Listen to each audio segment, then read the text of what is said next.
Harry begging inheritance. Sussex speechless rage as Beatrice given new title while he empty-handed. Following the very sad passing of Queen Elizabeth II at the age of 96, there have been a lot of changes taking place for the royal family, not only on a personal and emotional level, but with regards to titles and roles too. One of the Queen's 8 grandchildren, Princess Beatrice, has also seen a big change in role and responsibility following the death of her grandmother too. The eldest daughter of Prince Andrew and Sarah, Duchess of York, has become a Councillor of State.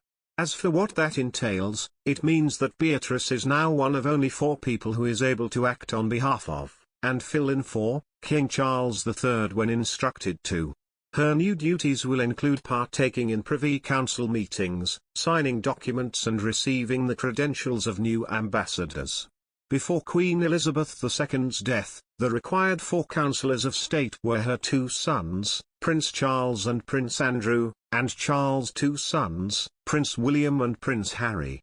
However, now that Charles has stepped into his new position as reigning monarch, a new councillor of state was in need of being appointed. Previously, it was known that the councillors of state would step in for Her Majesty should she be unable to carry out her duties due to illness or absence abroad, and that's exactly what Beatrice will be prepared to do for Charles moving forward. The responsibility has fallen to her because she is the highest candidate in the line of succession who is over the age of 21 years old.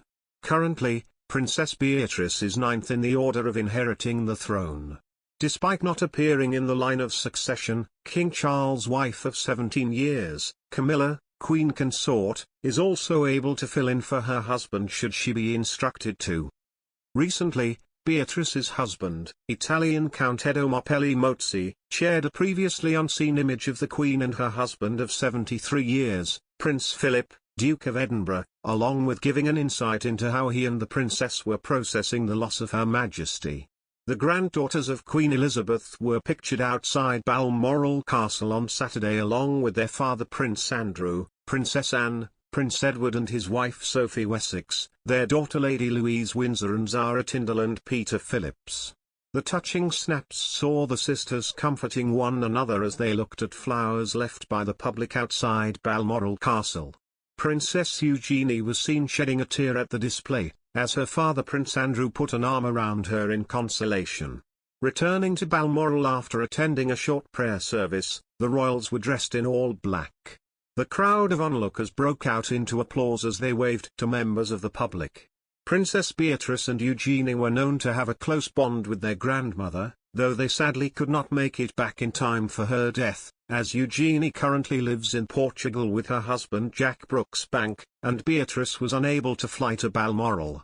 The Queen died at Balmoral on Thursday at the age of 96, and reports say that King Charles III and Princess Anne were by the side of their mother as she passed. A short time after the palace released a statement announcing her death, Charles released the statement, "We mourn profoundly the passing of a cherished sovereign and a much-loved mother. I know her loss will be deeply felt throughout the country, the realms and the Commonwealth, and by countless people around the world.